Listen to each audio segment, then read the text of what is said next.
দর্শক আরেকটা thread pipe late এডিশনে আপনাদের স্বাগত। আপনাদের সাথে আছি আমি সাইফুল হুদা।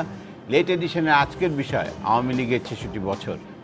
আর স্টুডিওতে আছেন সাবেক সংসদ সদস্য ও যুব মহিলা লীগের সাধারণ সম্পাদক অধ্যাপক অপু উকিল, সাবেক সংসদ সদস্য মেজর অবসরপ্রাপ্ত মোহাম্মদ আখতারুজ্জামান এবং বাংলাদেশ সমাজতান্ত্রিক দল বাসদের কেন্দ্রীয় নেতা কমরেড রাজিকুজ্জামান রতন। আপনাদের সবাইকে আমাদের স্টুডিওতে স্বাগত। প্রথমে আওয়ামী লীগকে এবং আপনাকে শুভেচ্ছা জানাই আজকের দিনের জন্য। আজকে আওয়ামী লীগের প্রতিষ্ঠাবার্ষিকী।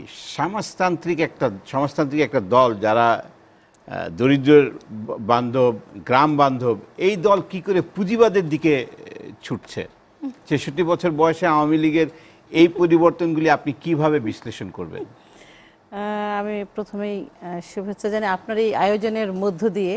আমি আমার প্রাণের দল বাংলাদেশ আওয়ামী লীগ তার ৬৬তম প্রতিষ্ঠাবার্ষিকী এবং ৬৭তম জন্মদিন আজকে, এই দিনটিকে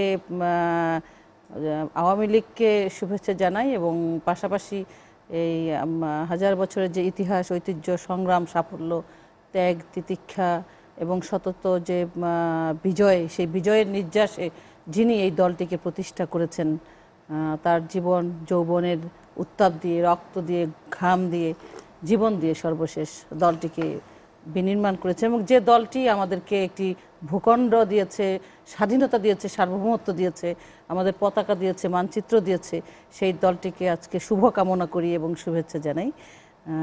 আপনি যে দিকে চলে গেছেন সেই দিকটা আসলে খুব একটা আমরা এই দিকগুলো নিয়ে আর ভাবি না এখন। আগে খুব ভাবতাম, আগে খুব আসতো। এখন যখন বিশ্ব ব্রহ্মাণ্ডই এই কনসেপ্টটা ধারণ করছে না, তো সে কারণে বাংলাদেশের মতো জায়গায় এখন আর এই পুঁজিবাদ, সমাজতন্ত্র, পুঁজিবাদ বলে তাদের যে কনসেপ্ট নিয়ে বাংলাদেশের মানুষকে জাগ্রত করতে চেয়েছিল, তারাও সেখান থেকে অনেকটা সরে গিয়েছে। কিভাবে সরে গিয়েছে আমরা দেখেছি যে আমাদের এই মতাদর্শের যারা ছিলেন তারা বেশিরভাগই বাম, ডান বা মধ্যম এরকম সারিতে চলে গেছে। যেমন আওয়ামী লীগের সঙ্গে অনেকে জোটে আছেন, অনেকে মিশেই গেছেন, আমাদের দলেও যোগ দিয়েছেন, বিএনপির সঙ্গে অনেকে আছেন এবং এখন যারা মুষ্টিমেয় যারা আছেন, যেই দলগুলো আছেন, তাদের মধ্যেও কিন্তু তারা আদৌ কোন কনসেপ্ট নিয়ে এগুতে চান সেটাই নির্ধারণ করতে পারেন না। নিজেদের মধ্যেই তাদের সমস্যাটা এখনও থেকে যায় এবং আমরা যদি দেখি যে তারা বাংলাদেশের মানুষের মনের প্রত্যাশা যেটা, সেখানে তারা পার্টিসিপেট করতে পারে কিনা সেই এক্সামিনেশনও কিন্তু তারা ফেল করেছে বা ফেল করে, আমরা বিগত দিনগুলোতে দেখেছি। যে কারণে ওই দিকে আর আমরা যেতে চাই না। আমরা চাই যে বাংলাদেশের মানুষের যে প্রাণের যে দল, সেটি হচ্ছে আওয়ামী লীগ। আওয়ামী লীগ স্বাধীনতা এনেছে, অর্থনৈতিক মুক্তি দিচ্ছে এখন মানুষকে। এই দলটির মধ্য দিয়েই বাংলাদেশ এগিয়ে যাবে, মধ্যমায়ের দেশে পরিণত হবে, বিশ্বের বুকে মাথা উঁচু করে দাঁড়াবে। এটাই আমাদের স্বপ্ন এবং বাঙালির স্বপ্ন, বাংলাদেশের মানুষের স্বপ্ন। আপনার কাছে আবার আখতারুজ্জামান, বিএনপি ছিল প্রশাসন এবং সেনাবাহিনী নির্ভর একটা দল, মানে ইনক্লাইন টুয়ার্ড সেনাবাহিনী। ওর পপুলারিটি বেশি ছিল সেনাবাহিনীতে এবং প্রশাসনের অনেক ছিল তার। কিন্তু আওয়ামী লীগ দেখা যাচ্ছে যে বিএনপির কৌশল নিয়েছে, এখন it's more popular in army and প্রশাসন। আপনি কীভাবে দেখেন এটা? ধন্যবাদ ভাইয়া। আসলে বাংলাদেশের পলিটিক্সটা হয়ে গেছে এখন আর পিপলস ওরিয়েন্টেড পলিটিক্স না, এখন পলিটিক্স অফ পাওয়ার। যে কোনো রাজনৈতিক দলে দেখেন, আমাদের মূল লক্ষ্য হচ্ছে ক্ষমতায় যেতে হবে, ক্ষমতায় থাকতে হবে এবং ক্ষমতায় থেকে আমরা আমাদের যাই কিছু বলতে সেটা বাস্তবায়িত করতে। আওয়ামী লীগ যখন সে 1949-এ ফর্মড হয়, আপনারা জানেন যে ইট ওয়াজ মৌলানা ভাসানী ওয়াজ দি ফাউন্ডার প্রেসিডেন্ট, দেন ইয়ার মোহাম্মদ খান, দেন শামসুল হক সাহেব, দেন subsequently they joined by Hossein Shoaib Sohrawardy, who became the Prime Minister of India later on from the same party. The first Prime Minister of from the Awami League. Though Awami League এই পর্যন্ত 5 জন prime minister জন্ম দিয়েছে, so far president and prime minister সহ till today. So it is একটা successful political party. কিন্তু এই party কিন্তু সাফারও করে সবচেয়ে বেশি প্রশাসনের কাছ থেকে। মিলিটারি যতবার মিলিটারি জান্তার আসছে, তারা সবসময় আওয়ামী লীগকে সাপ্রেস করেছে। কাজে আওয়ামী লীগের একটা মনে ধারণা হয়েছে যে আমাদেরকে কে সাপ্রেস করে, আমাদেরকে কাদের কারণে আমরা ক্ষমতা দিতে পারি না। হ্যাঁ, তো কাজে এদেরকে যদি আমি নিয়ন্ত্রণ নিয়ে আসতে পারি, আপনার যেটা বললেন যে বিভিন্ন রাজনৈতিক দল প্ল্যাটফর্ম তো আছেই, থাকবেই, তার চেয়ে যদি আমি প্রশাসনকে আমি যদি কুকিগত করতে পারি, আমি যদি সামরিক বাহিনীকে আমার নিয়ন্ত্রণে নিয়ে আসতে পারি, তাহলে আমার মনে হয় যে আমার যে ক্ষমতা রাজনীতি যেটা আমরা করছি সেটা যেন আমার সামনে একদম পরিষ্কার। এবং আজকে সমাজে কিন্তু আমরা যে কোনোভাবে দেখেন আদর্শগত রাজনীতি কারো কাছে নাই। আমরা সবাই ঘুরে ফিরে একটা জায়গায় এসে দাঁড়িয়ে গেছি যে ক্ষমতাকে আগে নিয়ন্ত্রণ করতে হবে, ক্ষমতায় যেতে হবে। তো এই অবস্থায় আপনি এর চেয়ে ভালো আর কি আশা করতে পারেন? সো বিএনপি এবং আওয়ামী লীগ মুদ্রার এপি টু পিট, দুজনেরই ক্ষমতা যেতে চায়। আদর্শগত খুব অমিল কিছু নাই, প্রশাসনিক আমাদের কোনো ডিফারেন্স নাই। আমরা মনে করি না যে এই ধরনের প্রশাসন বাংলাদেশে চলবে না, আমরা এই প্রশাসনে কাজ করি। ফাইন্যান্সিয়াল রুলস রেগুলেশন আমরা এটাই সাপোর্ট করি। আমাদের আইন ফলো করা আওয়ামী লীগ যে আইন করে দিয়ে যে আমরা সেই আইনকে ফলো করি। কাজেই বর্তমানে যেহেতু আদর্শের কোনো রাজনীতি নাই, জনগণের কল্যাণের কোনো রাজনীতি নাই, আপনি দেখেন আজকে বিবেক বলে কোনো জিনিস নাই। যে যেটাকে গ্র্যাব করতে পারে, যে যেটাকে ধরে নিতে পারে সেটাই। এবং এখানে আপনি কি মনে করেন এই জায়গায় প্রশাসন ডেডিকেটেডলি কাজ করতে পারে? প্রশাসনের ডেডিকেটেড কাজ করার কোনো সুযোগই নাই। বিকজ প্রশাসন হলো সবচেয়ে সুবিধাবাদী শ্রেণী। তারা হলো এমন একটা বস চায় যে বসের অধীনে তারা তাদের আখের গুছাতে পারে। টাইমলি প্রমোশন চায়, দেশ বিদেশে ঘোরা চায়, প্রশিক্ষণ চায়, এবং এই আমলারা এটাই চায়। কাজে তারা তো কখনোই মানে দেশপ্রেমিক বা তারা কমিটেড কিছু না। তারা হলো যে মাস্টার্স তাদেরকে ভালো কিছু সুযোগ সুবিধা দিবে সেটাই করবে। এবং যার ফলে আজকে কি দাঁড়িয়েছে দেখেন, আমার দেশের পুরো জিনিসটা কাকতালীয়ভাবে একটা জিনিসটা বলতে চাই, আপনার নোটে জানতে চাই আজকে একটা জিনিস। জাতির বিবেক বলে আমরা মনে করি, আপনারা সাংবাদিক যারা আছেন, আমরা ভুল ভ্রান্তি করলে আপনারা সেটা ধরিয়ে দেন, কিন্তু আপনারা কিন্তু এখন ভুল করা শুরু করে দিয়েছেন। আপনার সম্প্রতি দেখেন প্রেস ক্লাবে কী অবস্থা হয়েছে। আপনারা প্রেস ক্লাবের মধ্যে একটা অর্গানাইজেশনে আপনার নির্বাচন দিতে পারছেন না, এবং নির্বাচন না দিয়ে একজন ডিক্লেয়ার করলেন I am the king of the press club, I have a proclaim this press club belong to me বলে উনি তার বাহিনী নিয়ে ঢুকে গেলেন। ঢুকে গিয়ে সেই মুঘলের আমলে বা চেঙ্গিস খানের মতো দখল করে আছেন। এখন না, কিছুটা রুলস রেগুলেশন দেখানো হয়েছে, না সেটা তো দেখাতে হবেই, কারণ শুনেন Bible is always good for the rulers, না? সেখানে বাইবেল দেখাই তো রুলাররা গিয়া আক্রমণ করে, in the name of the god we conquer the country. আজকে বলেন এই অবস্থায় যদি আজকে আমার প্রেস ক্লাবটা যদি আমরা একটা দিন দেখাইতে পারতাম, আজকে যেখানে সরকার আমরা দেখতেছি সরকার নির্বাচনের দিকে তার চিন্তা ভাবনা নাই, একটা ভোট দিচ্ছে, একটা শিল ছাপ্পল মেরে দিচ্ছে, নির্বাচন কমিশনে বলে দিচ্ছে যে তুমি অর্ডার সময় ঘোষণা দিয়ে দেবে ফলাফল, আমরা যা কিছু করা করবো সেটা হয়ে যাবে। এতকাল আপনারা বলে আসছিলেন, এখন এটা প্রেস ক্লাবে বলেন দুঃখ লাগে, মানে কষ্ট। আমরা প্রেস মাঝে মাঝে যেতাম, চাটা খাইতাম, এখন নিজের বিবেকের মধ্যে বাধায় যে কোন প্রেস ক্লাবে যাব, কাদের কাছে যাব?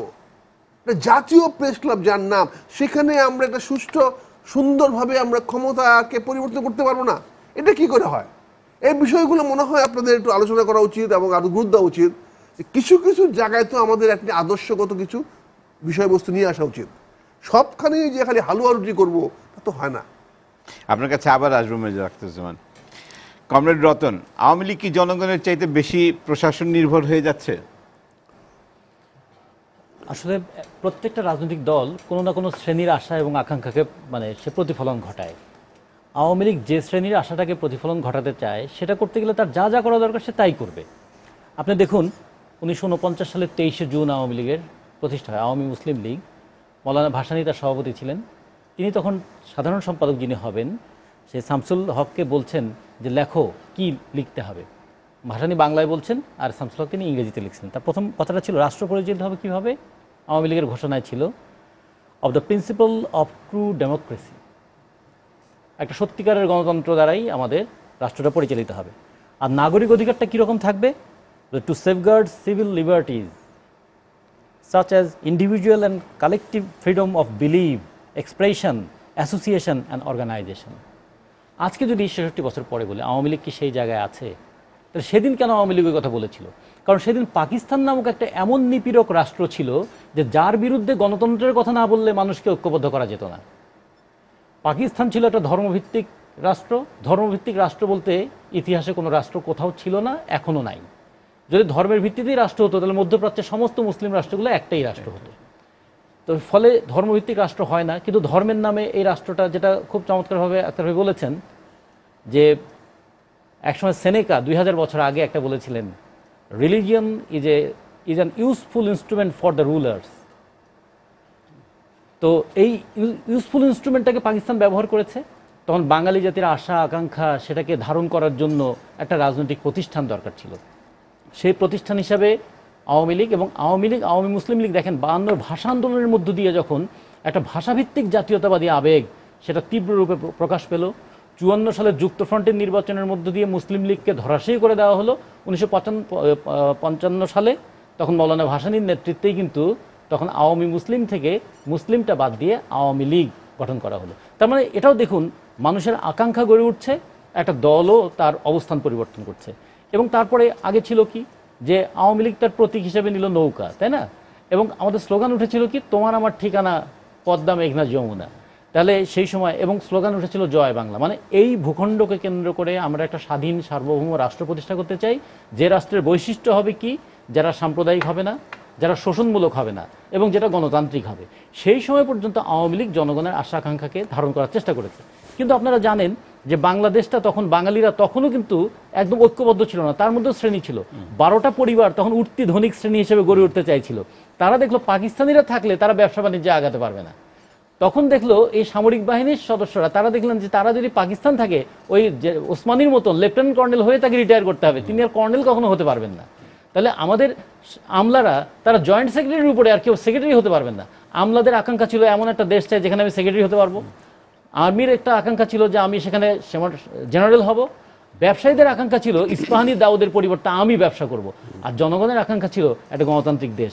কিন্তু আওয়ামী লীগ যেহেতু ধনিক শ্রেণীর দল, তাহলে 71 সালের পরে আওয়ামী লীগ যখন ক্ষমতায় এলো তখন সে ধনিক শ্রেণীর স্বার্থ রক্ষা করার জন্য সব কিছু করলো, যে কারণে আর্মি স্যাটিসফাইড, আমলা স্যাটিসফাইড, ব্যবসায়ী স্যাটিসফাইড। জনগণের উপরেই সমস্ত আক্রমণ এবং জনগণের উপর আক্রমণটা চালাবার জন্য গণতান্ত্রিক প্রথা প্রতিষ্ঠান এমনকি প্রেস ক্লাব পর্যন্ত মানুষের ওই যে বলছেন না freedom of expression, association, organization, এগুলোকে সংবিধানে সুন্দর করে লেখা থাকলো কত সুন্দর করে এগুলোকে আটকে রাখা যায়, ধ্বংস করা যায় তার চেষ্টাটা কিন্তু করছে। এটা শুধু আওয়ামী লীগ করছে তা না, আজকের যুগে যারাই ধনতান্ত্রিক পদ্ধতিতে রাষ্ট্র পরিচালনা করবে তারাই এই কাজটা করবে। এটা শুধু আওয়ামী লীগের ব্যাপার না, এটা একটা পদ্ধতির ব্যাপার। আমরা শুধু যদি ব্যক্তি নিয়ে কোনো পার্সনকে গালাজ করি তাতে কিন্তু আমাদের সমস্যার সমাধান হবে না। কি প্রসেসে একটা রাষ্ট্র চলে, কোন প্রক্রিয়া দিয়ে একটা রাষ্ট্র কাঠামো টিকে থাকে এবং এই রাষ্ট্র কাঠামো কার স্বার্থ রক্ষা করে, এগুলো যদি দেখি তাহলে আওয়ামী লীগ যেহেতু ধনিকদের স্বার্থ রক্ষা করতে, এবং অপু দিয়ে এটা খুব ভালো করে বলেছেন যে এখন আর সমাজতন্ত্রের কথা বলা যাবে, কারণ আওয়ামী লীগ তার গঠনতন্ত্র থেকে সমাজতন্ত্র বাদ দিয়েছে। ফলে যেহেতু সমাজতন্ত্র বাদ দিয়েছে, আওয়ামী লীগ বাদ দেয় নাই, আওয়ামী লীগের গঠনতন্ত্র সমাজতন্ত্র নাই, সংবিধান থেকে বাদ দিয়েছে কি সেটা বলেন আগে। আওয়ামী লীগ তার নিজের গঠনতন্ত্র থেকে বাদ দিয়েছে আর সংবিধান থেকে তো বাদ দিয়েছে আমাদের আক্তার ভাইয়ের দল। হ্যাঁ, তার ফলে এই দুইজনেই কিন্তু যেহেতু বাদ দিয়েছেন। আওয়ামী লীগ গঠনতন্ত্রে বাদ দেন, আপনি এটা ভুল। আচ্ছা, আওয়ামী লীগের গঠনতন্ত্রে কি সমাজতন্ত্র আছে? আপনি কোন জায়গা থেকে সমাজতন্ত্র কিভাবে বাদ দিয়েছেন? আওয়ামী লীগ 1981 সালের পরে আওয়ামী লীগ তার গঠনতন্ত্রে কিন্তু সমাজতন্ত্র নাই। আপনি গঠনতন্ত্র পড়ে দেখেন। না, গঠনতন্ত্রে সমাজতন্ত্রটা অবশ্যই আছে। সমাজতন্ত্র আপনারা যেভাবে সমাজতন্ত্রটাকে বিশ্লেষণ করেন সেভাবে নাই। সেটা ওইটা আক্তার ভাইরও বলেছে যে সমাজতন্ত্র কি, যে সকলের কি ন্যায্যতার অর্থে সমাজতন্ত্র প্রতিষ্ঠা হবে। তারা কিন্তু সমাজতন্ত্র বাদ দেননি, কিন্তু সমাজতন্ত্রের যে মূল মর্মবস্তু সেটাকে তারা ধ্বংস করে দিয়ে উপরের খোলসটা হয়তো রেখে দিয়েছেন। ওপেন মার্কেট ইকোনমিতে তো সমাজতন্ত্র চলে না, সেটা আপনি আবার বলেওছেন নিজেই। ফলে আপনারা তো এখন আর সেই জায়গাটায় নাই। এখন যদি বলি আওয়ামী লীগ যে জায়গা থেকে শুরু করেছিল, আওয়ামী লীগ কি সেই জায়গা আছে? বলছে না, আওয়ামী লীগ তার নীতির জায়গায় নেই। তাও আওয়ামী লীগ কোন জায়গায় আছে? আওয়ামী লীগ ক্ষমতায় যাওয়ার যে লক্ষ্যটা নির্ধারণ করেছিল, ক্ষমতায় সে আছে এবং ক্ষমতাটাকে রক্ষা করবার জন্য, ক্ষমতাকে দীর্ঘস্থায়ী করার জন্য যা যা করা দরকার আওয়ামী লীগ তাই করবে। আমরা আলোচনা আরো চালিয়ে যাবো, একটা ছোট্ট বিরতি নিয়ে আসি।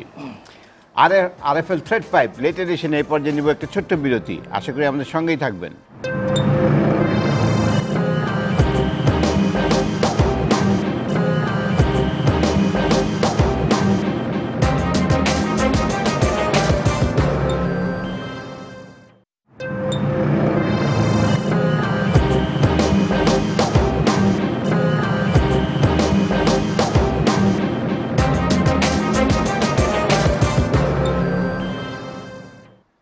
দেখছেন এসিটিভি রাতের আয়োজন RFL thread pipe late edition. আজকের বিষয় আওয়ামী লীগের 66 বছর। সঙ্গে আছেন অধ্যাপক অপু উকিল, মেজর আখতারুজ্জামান এবং কমরেড রাজিকুজ্জামান রতন। অধ্যাপক অপু উকিল, বিএনপিতে সবসময় শুনেছি যে টাকা দিয়ে টিকিট কেনা হইতো, মানে ইলেকশনের টিকিটটা। 20 বছর আগে কিন্তু আওয়ামী লীগে এই ধরনের কথা চিন্তাই করা যেত না, কারণ আওয়ামী লীগের একটা নিজস্ব আদর্শ আছে এবং ওইটাই আওয়ামী লীগের বৈশিষ্ট্যই ছিল যে আওয়ামী লীগ এই ধরনের কাজ করে না। আওয়ামী লীগ কি শেষ পর্যন্ত বর্জুয়া দলে পরিণত হচ্ছে? না, তার মানে টাকা দিয়ে যে এখনো যে নিয়েছে বা টাকা দিয়ে বিএনপির মতো, বিএনপি বা জাতীয় পার্টির মতো নমিনেশন কিনেছে, এরকম কিন্তু কোনো প্রমাণ আপনি দেখাতে পারবেন না। হয়তো না, বিএনপির বেলায় প্রমাণ দেখানো যেত না তো? না, যেত। যেমন এম কে আনোয়ার সাহেব ব্ল্যাক লিস্টেড ছিলেন, আচ্ছা, তখন উনি আওয়ামী লীগে এসেছিলেন এরশাদের পতনের পরে 91-এ। তারপরে আওয়ামী লীগ থেকে নেওয়া হলো না, যেহেতু ব্ল্যাক লিস্টে ছিলেন। উনি একদম সোজা চলে গেলেন বিএনপি অফিসে, সেই সুগন্ধায়। তারপর ওনাকে করে দিল, এমপি বানিয়ে দিল। না ওইরকম আমরা বোধহয় আওয়ামী লীগে ওই সময়, না ওই সময় কাউকে নেওয়া হয়নি আওয়ামী লীগে, বিএনপি শুরু করেছে। কেরামত আলী এগুলো বলে লাভ ব্ল্যাক নাই। লিস্টে না, ছিলেন এটা না। তখন একই ঘটনা না ঘটেছে। না না না, ব্ল্যাক লিস্টেড দুজন ছিলেন তো না। একই একই একই ক্যাটাগরি না, ব্ল্যাক লিস্টের ছিলেন না। আমার কথা সেটা না, ব্যবসায়ীরা ঢুকেছে, দুই দলেই ঢুকেছে। এবং এটা শুরু করেছে কে? এটা আপনি রঞ্জন ভাই, এটা আপনি আমার সঙ্গে একমত হবেন যে 75-এর পরে যারা ব্যবসায়ী, যারা রাজনীতি করে নাই কোনোদিন, তাদেরকে ভিড়ানো হয়েছে রাজনীতিতে, তাদেরকে নমিনেশন দেওয়া হয়েছে। এমনকি তাদেরকে ব্যাংক থেকে ঋণ করে দেওয়া হয়েছে, লোন তুলে দেওয়া হয়েছে রাজনীতি করবার সুবিধা দেওয়ার জন্য, নমিনেশন দেওয়ার জন্য। এই যে রাজনীতিতে যারা টাকা দিয়ে রাজনীতিতে আনা এবং নমিনেশন দেয়া, এই প্রক্রিয়াটা শুরু হয়েছে 75-এর পর থেকে, এবং জিয়াউর রহমান এটা শুরু করেছেন মানি ইজ নো প্রবলেম থিওরির মধ্য দিয়ে। কাজে এটা ওই বিতর্কে আমি এখন যেতে চাই না, যেহেতু আপনার প্রসঙ্গটা আসলো। আমার দল যদি, আমার দলের মধ্যে ব্যবসায়ী আছে, সেটা নিয়ে কিন্তু কথাও আছে। যারা ব্যবসা থেকে রাজনীতিতে এসেছেন, এদের থেকে কিন্তু আমাদের নিজেদের দলের মধ্যেই আলোচনা সমালোচনা আছে। যে ডাইরেক্ট যারা ছাত্র রাজনীতি করে তৃণমূল থেকে উঠে এসেছেন, তাদের একটা ধরনের রাজনীতিতে বিচার বিশ্লেষণ, আর যারা ডাইরেক্ট ব্যবসায়ী থেকে আসছেন, আবার অনেকে ব্যবসায়ী থেকে এসে ভালোও করেছেন, আবার অনেকে আছে ছাত্র রাজনীতি করেছেন, মাঝখানে তার প্রফেশনাল লাইফে গিয়ে ব্যবসায় ঢুকে গিয়েছিলেন, আবার ব্যাক করেছেন, এরকমও আছে। একেবারে নির্ভেজাল ব্যবসায়ী থেকে এসে যারা রাজনীতিটা করতে চায়, তারা কিন্তু করতেও পারে না। সে তাদের রাজনীতিতে তো সময় দেওয়ার একটা বিষয়। অনেকে যারা আওয়ামী লীগের বাইরে থেকে আসেন, শুরু থেকে আওয়ামী লীগ করেন নাই, তারা বুঝতে পারেন না এখন অ্যাডজাস্ট করতে তাদের নিজেদেরই কিন্তু ব্যাক পেতে হয় অনেক ব্যাক। কারণ রাজনীতিতে তো এটা তো সোজা জিনিস না যে আসলো রাজনীতি বা নাম লেখালো, ফর্ম ফিল আপ করলো, রাজনীতি হয়ে গেল। নিলেন কেন? নিল সেখানে, সেটা বিভিন্ন প্রেক্ষাপট আছে। আমি তো বলেছি রাজনীতিটা কলুষিত হয়েছে বঙ্গবন্ধুকে হত্যা করবার পরে, সেই ধারাবাহিকতায় ঢুকেছে, বিভিন্ন দলেই ঢুকেছে, কিছু কিছু আওয়ামী লীগও ইন করেছে, যেটি নিয়ে সমালোচনা আছে, বিচার বিশ্লেষণ আছে। আমি একটু প্রশাসনের বিষয়টা নিয়ে একটু ক্লিয়ার করতে চাই। দুই জায়গা থেকে এসছে যে আওয়ামী লীগ প্রশাসন নির্ভর হয়ে গেছে। এই কথাটা কখন থেকে এসেছে দেখেন, আপনি একটা জিনিস খেয়াল করবেন। আমরা যখন বেগম খালেদা জিয়া বিভিন্ন জনসভায় বক্তব্য রাখতেন, তখন এই কথাটা বলেন, আওয়ামী লীগ প্রশাসনের উপর ডিপেন্ড করছে, এবং র্যাব হচ্ছে সকল নষ্টের মূল, এই র্যাবই নষ্ট করছে। এই যে প্রশাসনের উপর তার বিরক্তিটা, এটা কখন থেকে হয়েছে? এটা হয়েছে 2013 থেকে। 2013-তে যখন নির্বাচনটা, 5ই জানুয়ারি নির্বাচনটা কেন্দ্র করে 2013-তে সহিংসতা শুরু করে দিল বিএনপি, এবং এইটাকে প্রোটেকশন দিয়েছে প্রশাসন, পুলিশ প্রশাসন, র্যাব এবং আর্মি প্রশাসন যৌথভাবে এটাকে কন্ট্রোল করেছে বলে প্রশাসনের উপর, বিশেষ করে র্যাবের উপর, যেই র্যাব করেছে বিএনপি, সেই র্যাবকে প্রত্যেকটি ভাষণে ওই র্যাবকে নিয়ে 2 মিনিট তাদের বিরুদ্ধাচরণ করা হয়েছে, এবং প্রশাসন নির্ভর হয়ে গেছে এইটা। আওয়ামী লীগ তো কর্মী নির্ভর দল, আওয়ামী লীগের কর্মীরা দলকে ভালোবাসে। আওয়ামী লীগের নেত্রীকে যখন অ্যারেস্ট করা হলো 1/11-এর সময়, তখন সর্বপ্রথম আওয়ামী লীগের পক্ষ থেকে প্রতিবাদ সমাবেশ করা হয়েছে। সেই 1/11 গভর্নমেন্ট তখন ছিল ইঞ্জিনিয়ারিং ইনস্টিটিউটে, তখন মঞ্চে প্রধানমন্ত্রী জননেত্রী শেখ হাসিনা, তৎকালীন নেত্রী, আওয়ামী লীগ নেত্রী, সভানেত্রী, তার জন্য একটা চেয়ার ফাঁকা রেখে দিয়েছিলেন। ওই চেয়ারে তিনি তখন জেলে। কর্মীরা ওই চেয়ারের দিকে তাকিয়ে তাকিয়ে ভাষণ দিয়েছে, নেতারা ওই চেয়ারকে ইন্ডিকেট করে করে ভাষণ দিয়েছে, এবং চোখ দিয়ে তাদের অশ্রু গড়িয়ে পড়েছে, এবং রাজপথে তারা মৃত্যুর জন্য প্রস্তুত থাকে আওয়ামী লীগের কর্মীরা। এমন কোন দল আছে পৃথিবীর ইতিহাসে যেই দলের দুর্দিনে নিজের জীবন বিসর্জন দেওয়ার জন্য রাজপথে দাঁড়িয়ে থাকে? কাজে কেন প্রশাসন নির্ভর হবে? আওয়ামী লীগের কি এতই দুর্দিন? আওয়ামী লীগের কি কর্মীরা নাই? আমরা কি মরে গেছি যে আমরা প্রশাসনের উপর নির্ভর করে আমাদের দল চালাতে হবে, আমাদের দেশ চালাতে হবে? কখনই না। এটা বিএনপির নেত্রীর আরেকটি বিষয় আছে, আর্মির বিষয়টা আপনি এনেছেন। রঞ্জন ভাই মনে আছে 2010 সাল আওয়ামী লীগ ক্ষমতায়, চিটাগাংয়ে একটি জনসভা প্রধানমন্ত্রীর, 2010 সালের 11ই জানুয়ারি সেই জনসভায় নেত্রী যাবে, তাকে হত্যা করা হবে, আর্মিতে একটা কু করা হলো। এবং সেখানে ইন্ধন দিয়েছে বেগম খালেদা জিয়া। পত্রিকা এসেছে, বিভিন্ন মিডিয়াতে এসেছে, তাকে কু করে। এখন আর্মির পক্ষ থেকে তাকে কেন আগে যেভাবে করা হয়েছে, বঙ্গবন্ধুকে কিছু উচ্ছৃঙ্খল বিচ্ছিন্ন আর্মি অফিসাররা হত্যা করেছে, বেগম খালেদা জিয়াও সেটা চায়, আর্মিকে ব্যবহার করতে চায়, শেখ হাসিনাকে হত্যা করতে চায়। এখন আর্মিরা তো এখন আধুনিক আর্মি, তারা যে অতীতে যারা যেগুলো করেছে তার জন্য তারা সেটা সাফার করেছে, অন্যায় করেছে, বুঝতে পেরেছে। এই আর্মি সুগঠিত সুসংগঠিত আর্মি অফিসারেরা, এরা সেই দিকে যাবে না। যে কারণে বেগম খালেদা জিয়া এবং বিএনপি রাগ আর্মি অফিসারদের প্রতি, র্যাবের প্রতি, পুলিশের প্রতি। আর পুলিশ, যেই পুলিশ আপনি নিত্য নৈমিত্তিক আপনি যেখানেই যান পুলিশ প্রশাসন ছাড়া হয় না, সেই পুলিশের মান উন্নয়ন যদি করে সরকার, তাদের যদি চাকরিতে উন্নয়ন করে, তাদের মেধা মনন যদি বৃদ্ধি করে প্রশাসনে, তাদের যদি তার চলনে বলনে কাজের যদি পরিধি বৃদ্ধি করে, সেটা তো প্রশংসার দাবি রাখে। একজন পুলিশ কনস্টেবল যে নাকি খেতে পায় না, তাকে দিয়ে আপনি রাত দিন পরিশ্রম করাবেন, সে যদি আবার দুর্নীতি করে তাকে আবার দুর্নীতির জন্য তাকে গালি দেবেন, তো সেই পুলিশ বাহিনীকে যদি ঢেলে সাজায়, তাহলে কি সরকারকে বলা হবে যে পুলিশের উপর নির্ভরশীল হয়ে গেছে? আচ্ছা, আপনার কাছে আবার আসবে জনাব আখতারুজ্জামান, বলা হচ্ছে যে বিএনপি এখন বিদেশ নির্ভর হয়ে পড়েছে, এটা কি সত্যি? আমি জানি না এই নির্ভরটা কীভাবে হচ্ছে। আপাকে ধন্যবাদ দেয়, আপা তো স্বীকার করে দিলেন যে বেগম খালেদা জিয়া বলছে বলেই তারা প্রশাসনের কাছে চলে গেছেন, তারা র্যাবকে বলছে বলে র্যাবকে তারা প্রোটেকশন দিচ্ছেন, পুলিশকে দিচ্ছেন, সেনাবাহিনী দিচ্ছেন। উনি তো প্রকারান্ত স্বীকারই করে নিলেন যে পুরা প্রশাসনকে নিয়ে উনি কাজ করতেছেন। দেখেন, উনি কতক্ষণ আগে সোশ্যালিজম নিয়ে কথা বলেছিলেন। এখানে আপনার পার্টির ম্যানিফেস্টোতে আছে secularism, or in other words ensuring freedom of all religions, this is socialism, that is to say the establishment of an exploitation free society and social justice. এটা তো বিএনপি প্রথম গ্রহণ করেছে, আওয়ামী লীগও সেটা মেনে নিয়েছে। এবং উনি যেটা সিস্টেম কথা বলছেন যে লিডারশিপের সময়, সেখানে ওনার ম্যানিফেস্টো কিন্তু পরিষ্কার উনি বলেছেন to ensure to set up a strong government system in order to ensure people's participation and empowerment at all administrative levels up to the grassroots. উনি কিন্তু বলে নাই যে পুলিশকে শক্তিশালী করবেন, র্যাবকে শক্তিশালী করবেন, সেনাবাহিনীকে শক্তিশালী করবেন। উনি বলেছেন যে all government system in order to ensure people's participation, অর্থাৎ জনপ্রতিনিধিরা সমস্ত পর্যায়ে দেশ শাসন ব্যবস্থায় আসবেন। এবং আজকে দেখেন পুলিশের অবস্থা কোথায় গিয়ে দাঁড়িয়েছে। আমি একটা ঘটনা বলি, আমি আমাদের গ্রামে, আমাদের এলাকায়, সারা কিশোরগঞ্জে আপনি দেখবেন আমাদের অনেক বড় বড় জায়গায়, সেখানে ঘন্টার পর ঘন্টা বিদ্যুৎ থাকে না। শুধু আমার থানায় না, কটিয়াদীর পাকুন্দিয়া থানায় না, কিশোরগঞ্জ জেলার যে কোনো থানায় যান দেখবেন যে ঘন্টার পর ঘন্টা বিদ্যুৎ থাকে না। এই যে রোজার সময় বিদ্যুৎ থাকে না, ইফতারের সময় থাকে না, সেই সময় থাকে না।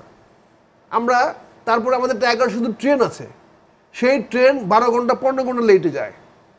একই দিন কোনো দিন এই 8-10 ঘন্টা, আমরা রাত্রে 10:30 পৌঁছার কথা কিশোরগঞ্জে, সেটা পৌঁছে ভোর 4টা 5টা 6টা এবং পরের দিন 8টায়। এই সমস্ত দাবি দেওয়া নিয়ে আমরা একটা মানববন্ধন দিয়েছিলাম। আমরা সাধারণ মানুষ মানববন্ধন দিয়েছিলাম। আমি 11 শুধু ট্রেনে যাবো মানববন্ধন। ভাই, আগের দিন রাত্রে অন্তত 20টা গ্রামে পুলিশ ঢুকে বেদরক মানুষকে পিটিয়েছে, ঘরছাড়া করেছে। কেন আমরা মানববন্ধন করতে যাব? তো চিন্তা করেন, আমরা সরকারের কাছে বিদ্যুৎ চাইবো। ট্রেনে আগুন দেওয়ার প্ল্যান ছিল না তো? এই তো বললাম যে আপনারা হলেন যে আপনারা অন্যকে দোষারোপ করবেন। বেগম খালেদা জিয়া রেপকে খারাপ বলছে, সো আপনি রেপকে ঠিক করবেন। বেগম খালেদা জিয়া বলছে যে ওই কু করবে, আপনারা কু করতেছেন। তো এই যে অন্যকে দোষারোপ করে, অ্যান্টিসিপেট করে নিজেরা কিছু প্রিএমটিভ অ্যাকশন নেন, নিয়ে এই যে আপনার নির্ভরশীলতা, এবং আজকে যে উনি বিদেশি নির্ভরশীলতার কথা বললেন, বিএনপি বিদেশের কাছে নির্ভরশীলতা না। বিএনপি গত কোনো অবস্থাতে কোনো বিদেশির কাছে তো যায়নি। যখনই বিদেশিরা কেউ বিদেশে আসে, তখন শুধু একটি কথা মনে করিয়ে দেয় যে আমার দেশে আওয়ামী লীগও যেখানে বলেছে, তার ম্যানিফেস্টোতে বলেছে যে আমরা গণতন্ত্রে বিশ্বাস করি। সেখানে গণতন্ত্রটা হয়ে গেছে জনগণের অংশগ্রহণ ছাড়া। অংশগ্রহণ ছাড়াও গণতন্ত্র হয়, আমি বলছি না যে আনকন্টেস্টেড হলে এটা ইলেকশন হবে না, আমরা সেই ডিসপিউটে যাচ্ছি না।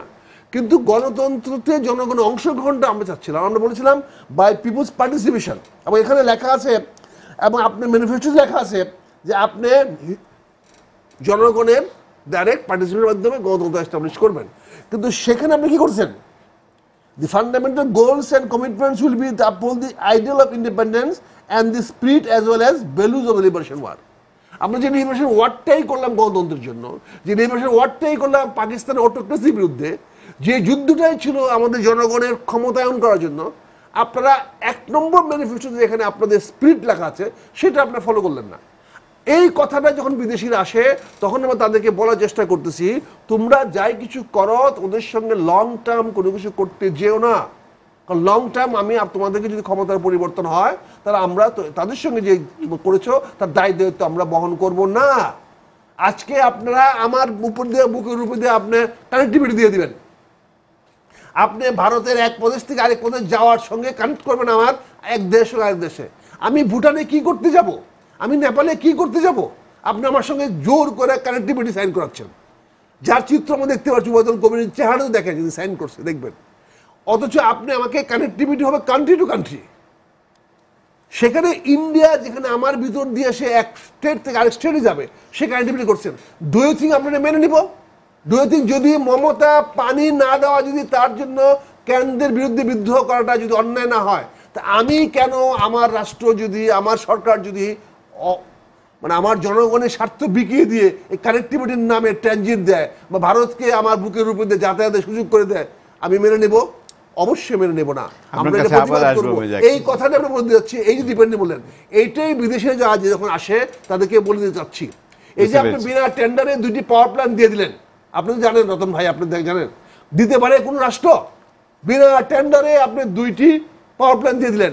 ডু ইউ থিঙ্ক আমরা এটা অ্যাকসেপ্ট করবো বা এই গভর্নমেন্ট আসা পরিবর্তন হলে পরে আমরা মেনে নিব? এই কথাটি আমরা বলে দিচ্ছি, মোদী সাহেব এটা মেনে নেব না। কমরেড রতন, আওয়ামী লীগের সবসময় সোশ্যাল জাস্টিসের গ্রুপে গুরুত্ব দিয়ে আসছে, কিন্তু এখন দেখা যাচ্ছে যে এই শিকড়টাও দুর্বল হয়ে যাচ্ছে, কেন? আসলে বললাম যে কোন শ্রেণীর স্বার্থ সে রক্ষা করবে তার উপর নির্ভর করে। আওয়ামী লীগের একটা গ্রাসরুট লেভেলে তাদের কর্মী বাহিনী আছে, মুক্তিযুদ্ধের আবেগকে তারা অনেকটা কাজে লাগায় এবং মানুষও মনে করে মুক্তিযুদ্ধের নেতৃত্ব দানকারী দল। কিন্তু এই দলটা যে একটা ধনিক শ্রেণীর স্বার্থ রক্ষাকারী দলে পরিণত হয়েছে এটা এখনো খুব পরিষ্কারভাবে দৃশ্যমান হয়নি। আজকে আক্তার ভাই যে কথা বললেন, তার দলও কিন্তু মোদীকে যেভাবে তারা গ্রিট করলেন, তার দল কিন্তু তখন বললো না যে মোদী আসলে কিসের জন্য এসেছেন। মোদী এসেছেন তার দেশের মানে ব্যবসায়ীদের সর্বোচ্চ স্বার্থ রক্ষা করবার জন্য। সেক্ষেত্রে তিনি চান জাতিসংঘ নিরাপত্তা পরিষদে তিনি দাঁড়াবেন, বাংলাদেশ যেন তাকে একটা ভোট দেয়। তিনি চান যে ভারতের যে এক্সেস ক্যাপিটাল সেটা বাংলাদেশে যেন ইনভেস্ট করতে পারে। রিলায়েন্স এসেছে এখানে 3000 মেগাওয়াট বিদ্যুৎ উৎপাদন করবে, আর আদানি 1600, তার মধ্যে দুইজনে মিলে 4600 মেগাওয়াট বিদ্যুৎ উৎপাদন করবে। আচ্ছা, ভারত কি বিদ্যুতের স্বয়ংসম্পূর্ণ হয়ে গেছে? তাহলে ভারত এখানে বিদ্যুৎ ব্যবসাটা করতে চায়, আমরা তার জন্য সেই ব্যবস্থাটা করে দেবো। রামপাল, ভারত তার সুন্দরবন অঞ্চলে রামপাল মানে বিদ্যুৎ কেন্দ্র করতে দিল না, কিন্তু আমরা আমাদের সুন্দরবন অঞ্চলে তাকে বিদ্যুৎ কেন্দ্র করতে দেব। এগুলো বিষয় নিয়ে কি কথা বললো? আর কানেক্টিভিটির যে প্রশ্নটা, ভারত দেন কত বেনিফিটটা নেবে? ভারত থেকে ভারতে রেলপথে যেখানে এখন যাতায়াতের খরচ পড়ে প্রতি টন মাল পরিবহনে $30, আমাদের দেশের ভিতর দিয়ে গেলে তার পড়বে $11। প্রতি টনে তার $19 সেভ হবে প্রতি টন, খেয়াল করবেন। আর সড়ক পথে $150 লাগে প্রতি টন, সেখানে তার লাগবে $50, মানে প্রতি টনে $100 সেভ করবে। তাহলে ভারত তো তার স্বার্থে সেটা করবেই, কিন্তু আমি আমার স্বার্থটা দেখছি। আওয়ামী লীগের গঠনতন্ত্রে ছিল জাতীয়তাবাদ, আসলে জাতীয় স্বার্থ বিসর্জন দিয়ে কি জাতীয়তাবাদ রক্ষা করা যায়? আবার যদি ধরি যে মার্কিন যুক্তরাষ্ট্র 71 সালে আমাদের মুক্তিযুদ্ধের বিরুদ্ধে এরকম দাঁড়িয়ে গেল, সেই মার্কিন যুক্তরাষ্ট্রের সঙ্গে সর্বোচ্চ দহরম মহরম করে আমরা কি সাম্রাজ্যবাদ বিরোধিতার সেই চিন্তাটা রক্ষা করতে পারবো? অপু কিন্তু স্বীকার করলেন যে ওপেন মার্কেট ইকোনমি তারা নিয়েছে। তাহলে এখন open market, open for hmm? মার্কেটটা open for the exploiters, not for the people. যে কারণে দেখুন স্বাধীনতার পর আমাদের বয়স যত বাড়ছে, আমাদের দেশের প্রবৃদ্ধি বাড়ছে, আমাদের বাজেটের পরিমাণ বাড়ছে। আমরা 786 কোটি টাকা দিয়ে বাজেট শুরু করেছিলাম 72 সালে, এবার বাজেট করলাম 2,95,100 কোটি টাকার। এবং দেখেন 1972 সালে বাজেটে আমাদের শিক্ষার জন্য বরাদ্দ করেছিলাম 21%, আর এবার আমরা শিক্ষার জন্য বরাদ্দ করলাম 10.7%। স্বাস্থ্যক্ষেত্রে কত গরিব হয়ে গেলাম আমরা, মাত্র 4.3% বরাদ্দ করলাম আমরা স্বাস্থ্যক্ষেত্রে। একটা দেশ ডেভেলপ করবে কিভাবে? তার শিক্ষা না হলে, তার স্বাস্থ্য না থাকলে, এবং তার কৃষি ক্ষেত্রটাকে, আমাদের সবচেয়ে বড় স্তম্ভ যদি বলি আমাদের কৃষি। কিশোরগঞ্জের মানুষ, উনি তো একদম কিশোরগঞ্জের কৃষকদের দুঃখটা জানেন। বছরে একবারই ফসল হয়, সেটা হলো বোরো ধান। সেই বোরো ধান উৎপাদনে খরচ হয় 800 টাকার মতো প্রতি টন, মানে মন। সরকার দাম নির্ধারণ করলো 880 টাকা, 400, 450, 500 টাকাও সে বাজারে বিক্রি করতে পারছে না। এই কৃষককে মেরে আমরা কিন্তু আবার দেশের সমৃদ্ধি করছি, এবং সেই সময় আমরা আবার গম আমদানি করছি। আমরা একদিকে বলছি যে বাংলাদেশ খাদ্যের স্বয়ংসম্পূর্ণ, আমরা 50,000 টন চাল শ্রীলঙ্কায় রপ্তানি করছি। সেই সময় আমরা 14 লক্ষ টন গত বছর চাল আমদানি করেছি ভারত থেকে। আমরা প্রায় 3 লক্ষ টনের মতন গম আমদানি করছি, তার মধ্যে 1.5 লক্ষ টন ব্রাজিল থেকে। এই গম পোকায় খাওয়া, পুলিশ এবং বিজেপিকে দেওয়ার কথা ছিল, ওরা বলছে এই গম আমরা খাবো না। এটা নিয়ে খুবই হুলস্থুল হওয়ার পর তারা বলছে এটা আমরা এখন আমাদের দরিদ্র মানুষকে খাওয়াবো। আমাদের দরিদ্র মানুষ ভোট দিয়ে তাদেরকে ক্ষমতায় বসাবে, দরিদ্র মানুষ পচা গম খাবে, দরিদ্র মানুষ ধান ফলিয়ে দাম পাবে না, এবং ধনীরা তাদের সমস্ত কিছু পাবে। এই হচ্ছে আমাদের দেশের এখন রাষ্ট্র ব্যবস্থা। কর্ণধার আপনার কাছে আবার আসবে, একটা ছোট্ট বিরতি নিতে হচ্ছে। RFL thread pipe late edition এই পর্যায়ে নিচ্ছে আর একটি ছোট্ট বিরতি, আমাদের সঙ্গেই থাকুন।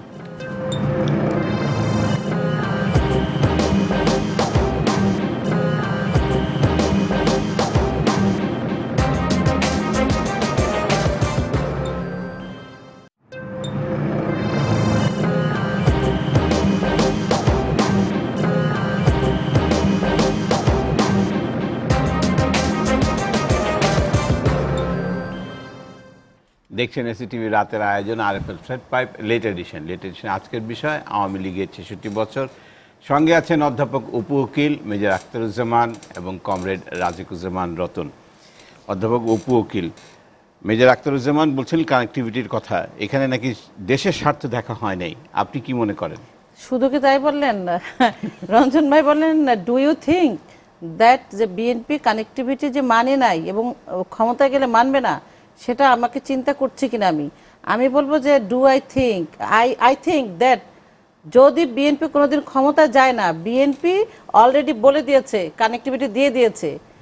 মোদি সরকার যখন গভর্নমেন্ট মোদি প্রধানমন্ত্রী মোদি সাহেব যখন আসলেন, তখন আপনি দেখবেন বিএনপি কিন্তু বলেছে কানেক্টিভিটির জন্য ওনারা সন্তুষ্ট হয়েছে। শুধু কি তাই, কি বলেছে উনি আসার আগের দিন প্রেস ব্রিফিং করে আসাদুজ্জামান রিপন বললেন যে আমরা কোনো দিন ভারতের বিরোধিতা করি নাই এবং ভবিষ্যতে কোনো দিন করবো না, মানে নাকে খত দিয়ে মুসলেকা দিলেন স্ট্যাম্পে, কোনো দিন ভারতের বিরোধিতা করব না এবং অতীতেও করি নাই। তার মানে কি, এখন ভারত যদি কোনো আগ্রাসন নীতি বাংলাদেশের ওপর ফলাও করে, ভারত যদি বাংলাদেশকে দখল করতে চায়, তখনও বিএনপি ভারতের বিরোধিতা করবে না। শুধুমাত্র একটি তাদের চাওয়া, তারা ক্ষমতায় যেতে চায়। ক্ষমতায় গিয়ে যদি ভারতকে লিখে দিতে হয় বাংলাদেশ, তাও বিরোধিতা করবে না। তার মানে তো এটি বলেছে কিনা, বলেছে। তারপরে আপনি আরেকটা কথা বললেন যে মোদি সাহেবের কাছে বা উনি বিদেশের কাছে যখন কোশ্চেনটা ছিল বিদেশ নির্ভর বিএনপি, তো ওখানে কি কথা বলেছে বা বিএনপি কি বলতে চায় বিদেশিদের কাছে? আপনি বললেন যে বাংলাদেশের গণতন্ত্রের কথা বলতে চায়, বা ক্ষমতায় গেলে বিএনপি ক্ষমতায় গেলে তোমরা যে চুক্তি করছো, এই চুক্তি কিন্তু আমরা মানবো না, এই কথাটা বলতে চায়। আসলে কি তাই? একটা এক্সাম্পল দেই, এই রিসেন্টলি যে ভারতের প্রধানমন্ত্রী আসলেন বাংলাদেশে, উনি যাবার পরে ভারতের স্টেটমেন্ট পত্রিকা বাংলা সংস্করণ, সেখানে একটা আর্টিকেল লিখলেন সাংবাদিক।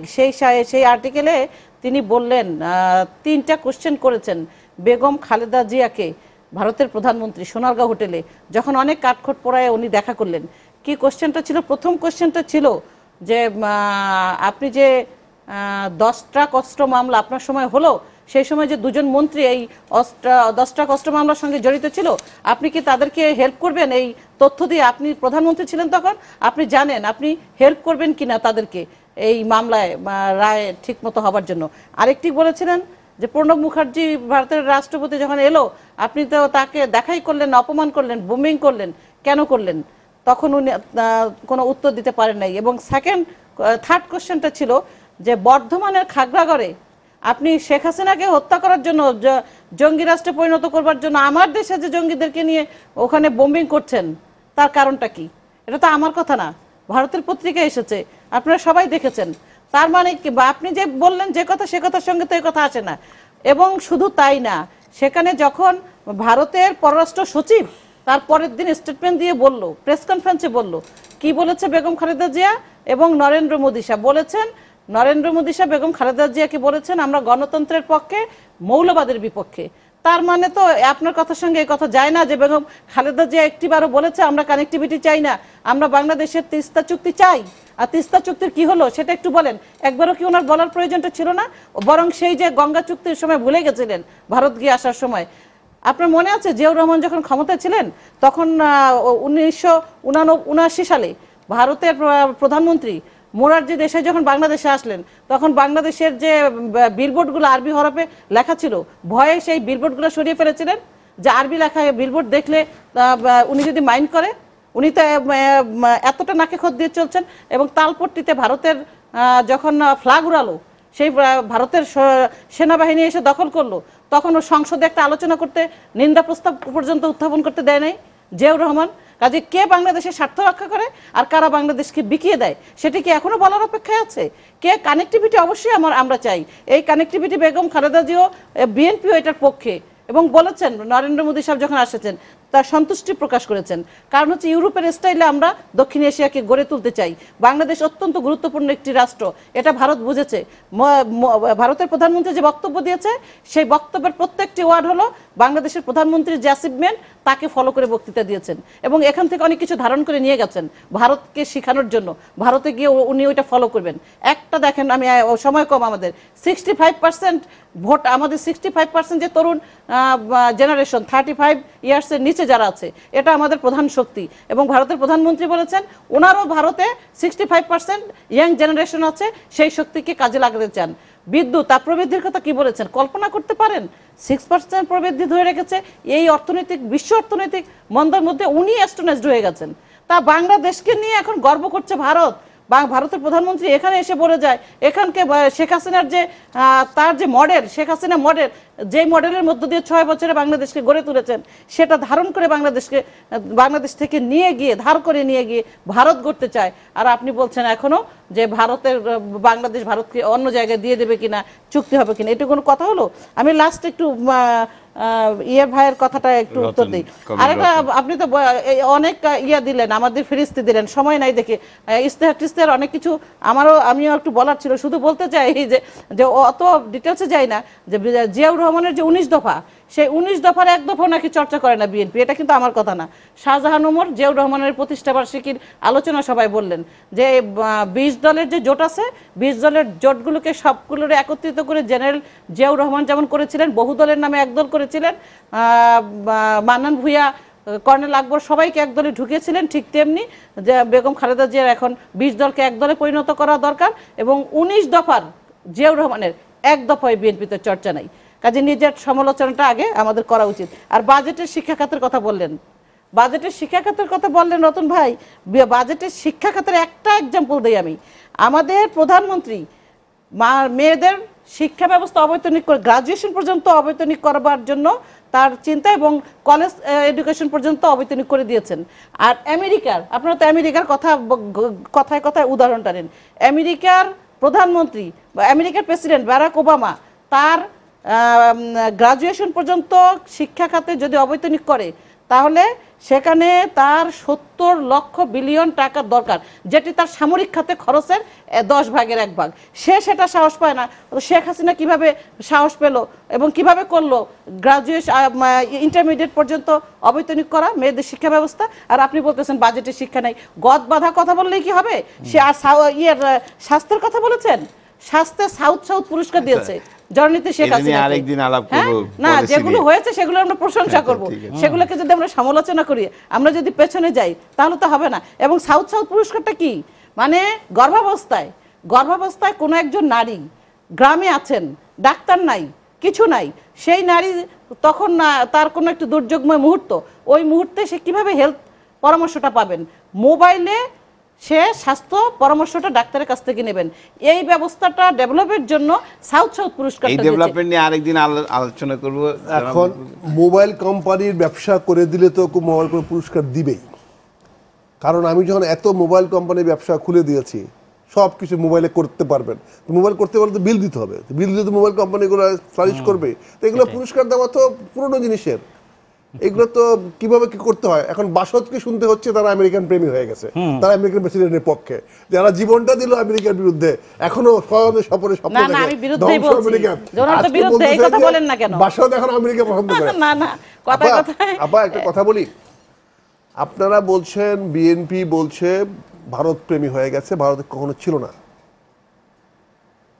তাহলে আপনি কি চান না যে বিএনপি ভারতের পক্ষে রাজনীতি করুক?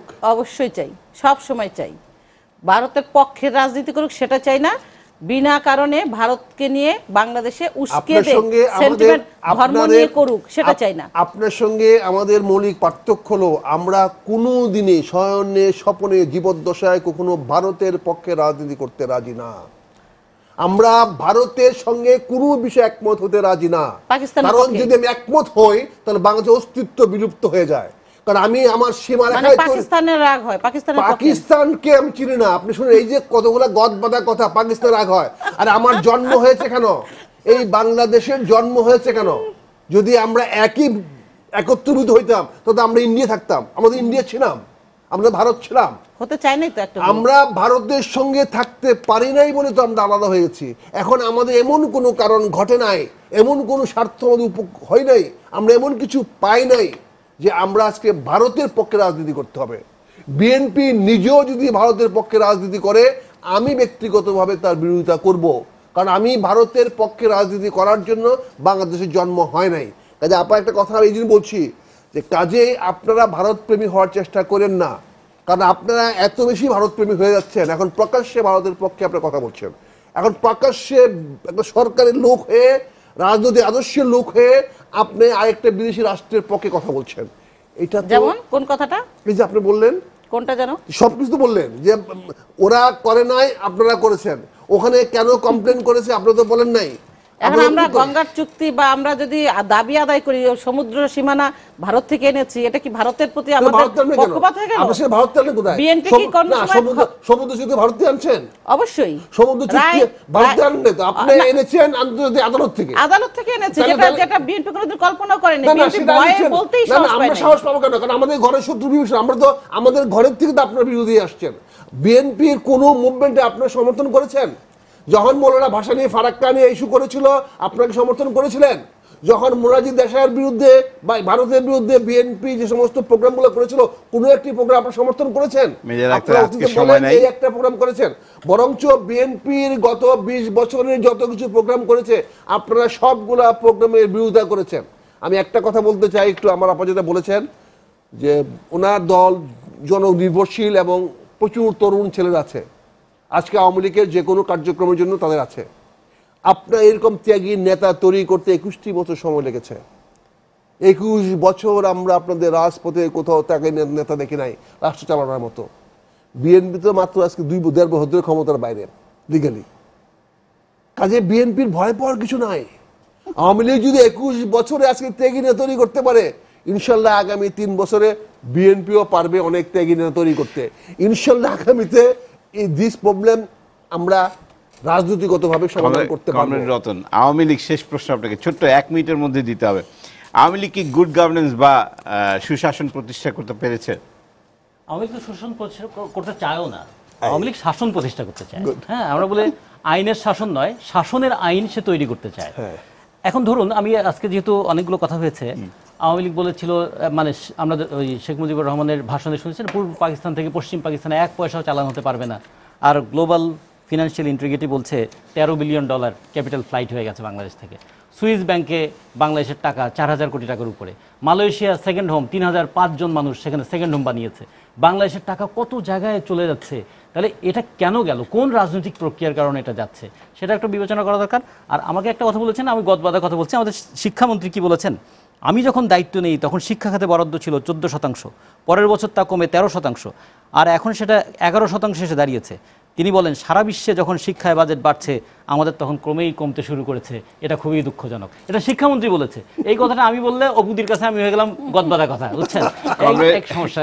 রতন, অধ্যাপক উকিল, মেজর আক্তার হোসেন, আপনাদের 3জনকে অনেক অনেক ধন্যবাদ আমাদের স্টুডিওতে আসার জন্য। দর্শক জানিয়ে রাখি, লেট এডিশন পুনঃপ্রচার হয় সকাল 9টায়। আজ এ পর্যন্তই। বুধবার নতুন কোনো অতিথির সঙ্গে কথা বলবো। সে পর্যন্ত ভালো থাকুন, এসিটিভির সঙ্গে থাকুন। শুভরাত্রি।